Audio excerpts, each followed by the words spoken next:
Hello, আসসালামু আলাইকুম everyone. কেমন আছো তোমরা সবাই? আশা করছি সবাই ভালো আছো। আজকে কিন্তু আমি আমার হাজির বিরিয়ানিটা রান্না করেছি। হাজির বিরিয়ানিটা যেমন হয় ওইরকম স্টাইলেই রান্না করেছি। সো তোমাদের সাথে সেই রেসিপিটাই শেয়ার করব। আমার বাসায় আজকে একটা গেস্ট আসবে, তার জন্যই এই স্পেশাল হাজির বিরিয়ানিটা রান্না করছি। আমি ফার্স্টেই পোলাওটা রান্না করব। পোলাওয়ের জন্য আমি তেল নিয়ে নিচ্ছি 1 কাপ পরিমাণ। এরপরে এই তেলের মধ্যে 1 কাপ পরিমাণে কুচি দিয়ে দিব বেরেস্তা করার জন্য। আর বেরেস্তা করার যে তেলটা, ওই তেলটার মধ্যে কিন্তু আমি পোলাও চালটা ভাজবো। এই তেলটার মধ্যে অনেক সুন্দর একটা স্মেল আসে, এই জন্য কিন্তু সবসময় বেরেস্তাটা আমি আগেই ভেজে নেই।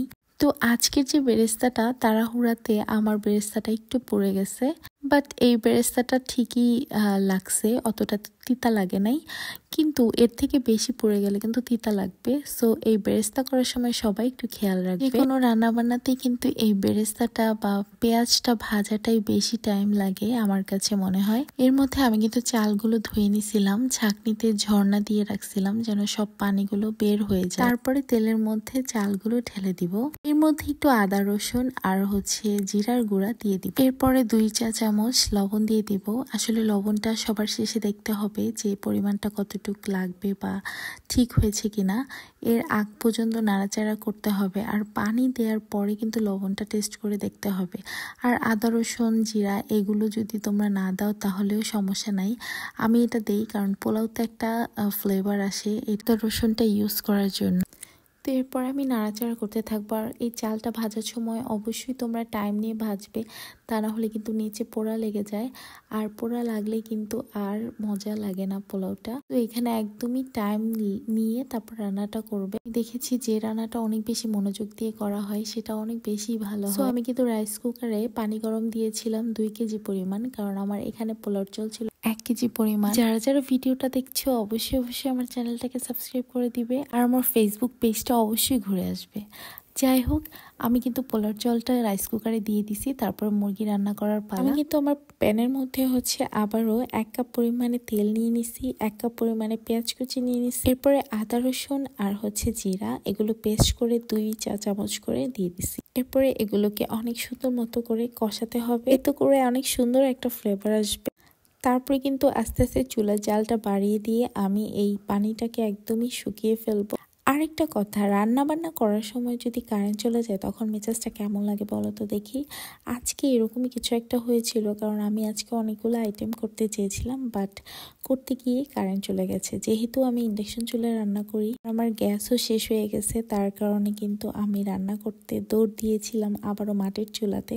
মাটির চুলাতে তো আমি রান্না করতে পারি না, তার জন্য আমার শাশুড়ি গিয়েছিল আবার দৌড় দিয়ে আমার সাথে। কথা বলতে বলতে লবণ যে দিব সেটা ভুলেই গিয়েছি, তো লবণ দিয়ে নিলাম আর হালকা একটু পানি দিয়ে দিছি, কারণ নিচে একটু লেগে লেগে যাচ্ছিল। আরেকটা কথা, আমি হাজির বিরিয়ানিটাতে সবসময়ই বিরিয়ানির মশলা প্রাণেরটা ইউজ করি, কারণ এটার স্মেলটা অনেক ভালো লাগে আর এটাতে কোনো গ্যাস হয় না। কারণ আমরা যতবারই বিরিয়ানি খাই কোনো রকম আল্লাহর রহমতে গ্যাস প্রবলেম হয় না। খালি তো বিরিয়ানি খেলে একটা গ্যাসের প্রবলেমটা সবারই হয়, কিন্তু এই হাজির বিরিয়ানি খাইলে আমাদের একটু গ্যাস হয় না আলহামদুলিল্লাহ।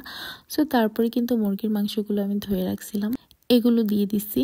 আর একটা টপ সিক্রেট তোমাদের সাথে শেয়ার করি, এখানে কিন্তু আমি কোনো টক দই বা বাদাম এগুলো কিছু ইউজ করি নাই।